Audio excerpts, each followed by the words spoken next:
Olá, alunos! Sejam bem-vindos a mais uma aula de língua portuguesa.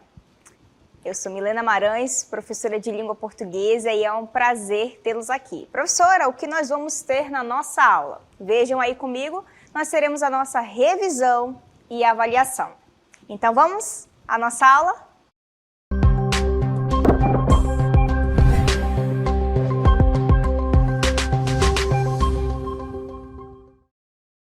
Então, chegou a aula em que nós vamos fazer a revisão a respeito dos conteúdos. Então, vamos lembrar um conceito a respeito de literatura. Acompanhe aí comigo. Então, nós temos o arcadismo. O que é o arcadismo? De acordo com o dicionário Aulete, arcadismo é a corrente ou escola literária cujo fundamento conceitual ou estilístico inspirava-se nos das Arcádias, ou de seus adeptos e imitadores. Esse conceito, esse estilo. Aí nós temos uma palavra em destaque que também o arcadismo é conhecido como neoclassicismo, a gente já vai entender isso. A estética arcade pressupunha um estilo de vida bucólico, em pleno contato com a natureza. Então vamos só entender o que de fato é o arcadismo. O arcadismo é uma escola literária que vai voltar aos conceitos greco-romanos justamente para fazer as suas obras. Então eles vão se voltar para a Arcádia, que era ali um lugar fictício em que eles acreditavam que havia tudo de bom, tudo de melhor, que ali de fato que vinham as inspirações para suas obras. Então seria o lugar perfeito em que a pessoa viveria bem, em que a pessoa poderia ter inspirações para as suas produções. Por isso que nós temos aí o conceito dizendo que a gente se volta para a Arcádia, tá bom? E é chamado de neoclassicismo. Se nós voltarmos à história da literatura, nós perceberemos que lá no início houve o classicismo, que também era um movimento literário que retomava todos esses valores greco-romanos, justamente para dizer que eles eram um modelo a ser seguido, um modelo de arte, um modelo de literatura, um modelo de política, enfim, de uma vida a ser seguida. Então, o tempo se passa, o classicismo se vai, vem outras escolas literárias, como o barroco, não é? E até que surge outra escola literária que é o arcadismo. Então ele vai retomar esse movimento que é o classicismo. Então, como ele surgiu agora, ele vai se chamar de neoclassicismo, ou seja, o novo classicismo. Beleza? Então nós temos aí o arcadismo com essa ideia. E aí ele fala que vai ter um estilo de vida ali bucólico, a gente já vai entender isso, em pleno contato com a natureza. Então, para nós compreendermos melhor o que seria isso, vejam aí comigo as características do arcadismo.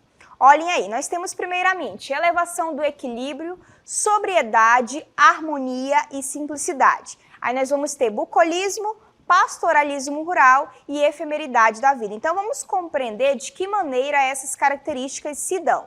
Quando nós falamos de elevação do equilíbrio, da simplicidade, é justamente o que o arcadismo vai fazer. Ele vai trabalhar o que nas suas obras? Justamente que nós devemos viver essa vida tranquila. Por esse motivo, o local mais adequado ou o local ideal para se viver todas essas idealizações é o campo.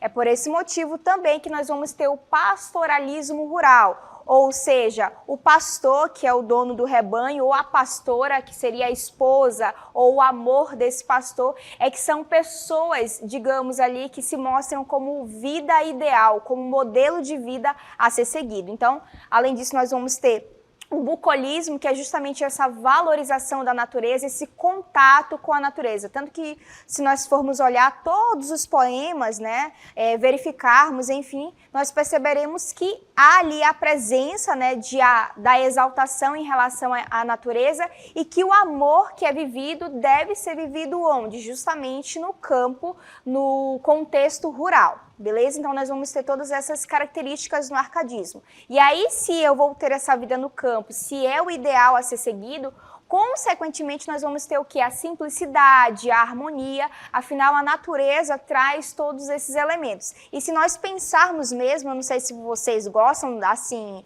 de passear pela natureza ou vivenciar alguma experiência assim, eu vou olhar as nuvens, vou olhar o céu. De fato, se você perceber, a natureza é capaz de fazer isso como ser humano. Inclusive, a psicologia já prova isso, não é? Então, de fato, o arcadismo tem um pouco de razão aí quando ele diz que a natureza seria o lugar ideal para se viver, enfim, para buscar ali inspirações ou qualquer outra coisa em relação à vida. Tá bom?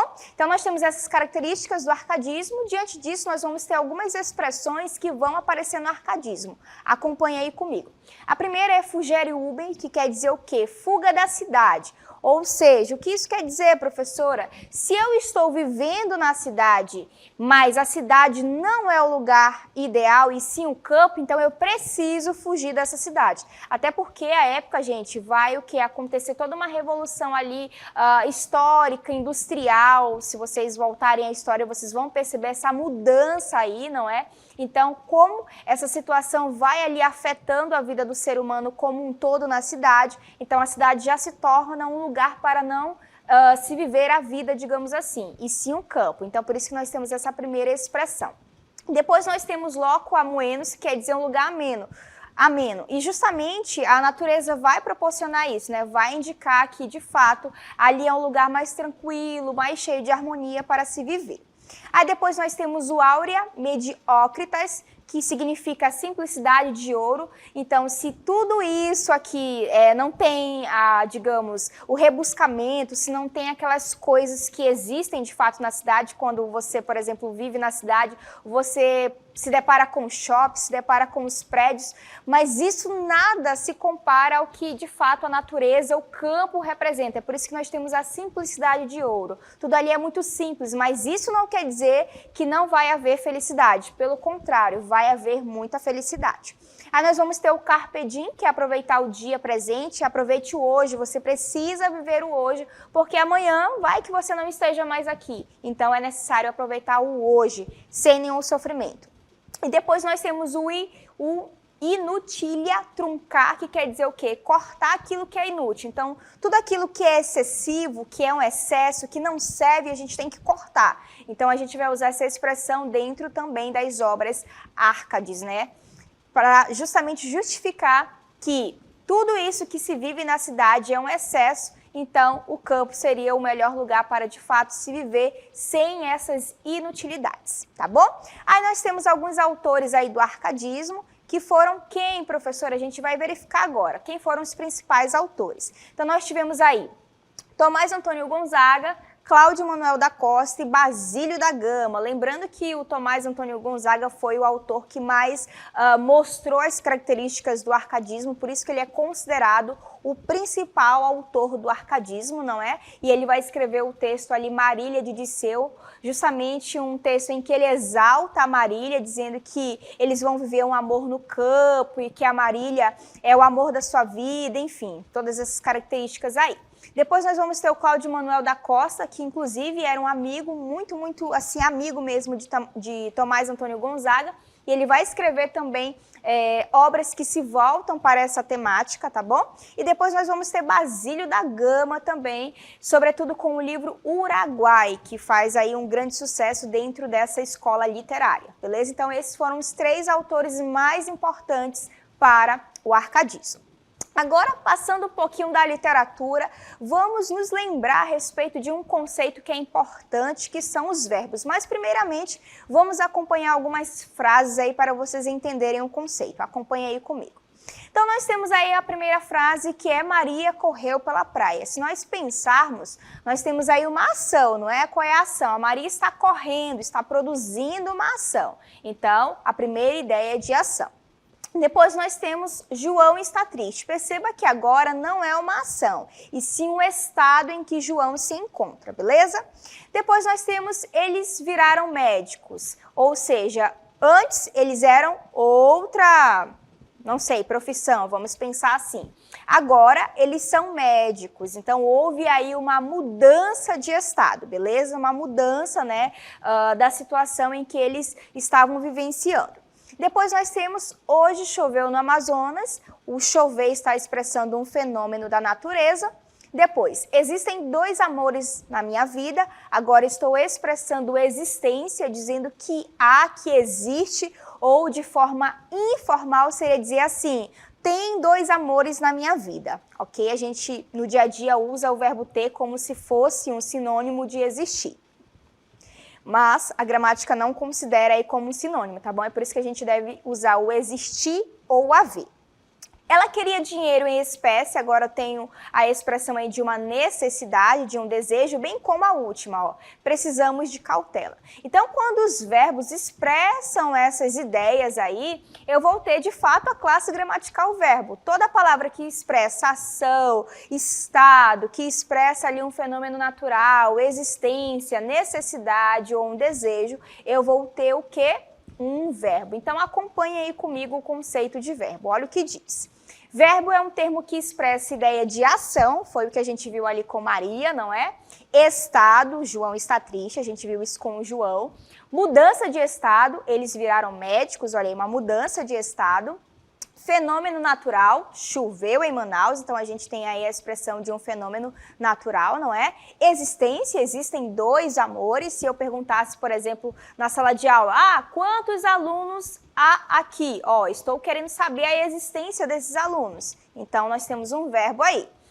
Nós também temos o desejo, eu quero dinheiro, eu quero uma pizza, olha aí, desejo. Ou necessidade, preciso de um sapato, preciso de dinheiro, preciso, enfim, de alguma coisa aí. Então, necessidade. Essas ideias aí vão se voltar para o verbo, beleza? Só que o verbo não precisa apenas ter isso, ele precisa ter outras características. Então, a gente vai ver agora o que mais o verbo precisa ter, que é o primeiro caso aí, modos verbais. Acompanhem comigo. Então, para que um verbo seja verbo, ele precisa ter um modo, ou seja, a situação precisa expressar ou uma certeza, ou uma dúvida, ou uma ordem. Então, nós temos aí 3 modos verbais. O primeiro é o modo indicativo. O modo indicativo vai expressar certeza, afirmação, convicção e constatação. Nós vamos ter o modo subjuntivo, que vai expressar ali uma dúvida, uma suposição, uma incerteza ou uma possibilidade. E por fim, nós vamos ter o modo imperativo, que vai expressar uma ordem, um pedido, uma sugestão, uma exortação, uma advertência ou uma súplica. Então, vamos entender aqui com alguns exemplos que eu vou dizer agora. Se eu, por exemplo, falo, olha, Maria correu. Eu estou expressando uma certeza, meu povo. Ela não vai correr, ela não, enfim, não tenha dúvida aí de que a Maria não correu. Ela correu, então estou no modo indicativo. É a expressão de uma certeza. Agora, se eu digo assim, se eu tivesse dinheiro, ó, já não é mais uma certeza, é uma possibilidade, uma dúvida. Então, eu estou no modo subjuntivo. Agora, se eu falo, façam a tarefa, estudem para a prova, eu já não estou expressando certeza, eu já não estou expressando uma dúvida, e sim uma ordem. Então, eu estou no modo imperativo. Só lembrar que imperativo tem uma relação com o imperador, não é? Então, só é fazer essa relação que vocês vão perceber aí qual dos modos estão presentes ali dentro daquele verbo, beleza? É isso. Nós também temos, além dos modos, os tempos. O verbo precisa expressar tempo. Então, vamos entender aqui a situação do tempo.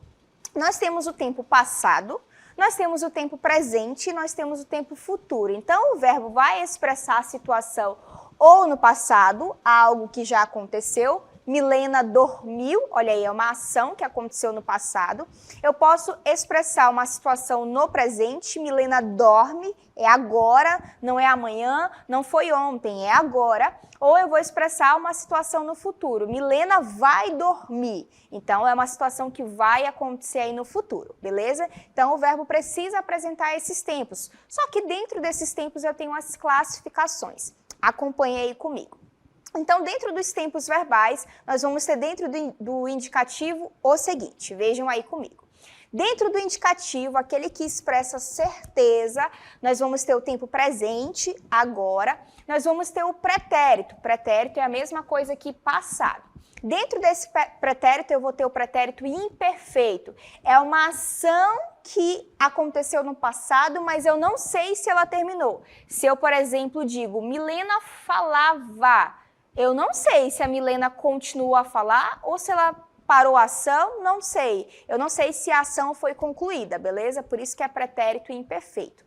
Eu vou ter o pretérito perfeito, é uma ação acabada de fato.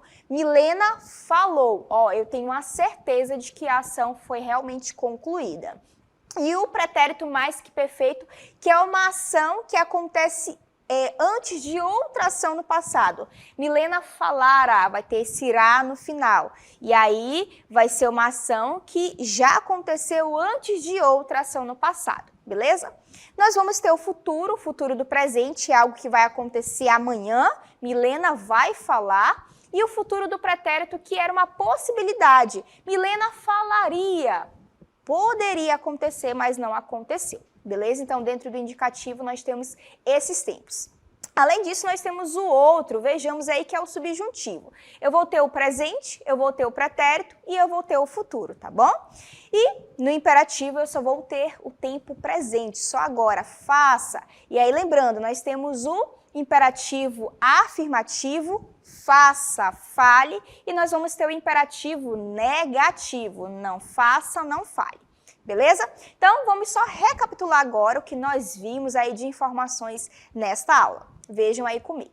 Então, nós temos, no primeiro momento, o conceito de arcadismo. Lembrando que o arcadismo é uma escola literária que vai retomar os conceitos apresentados lá no classicismo, que retoma aí toda aquela ideia greco-romana a ser seguida, beleza?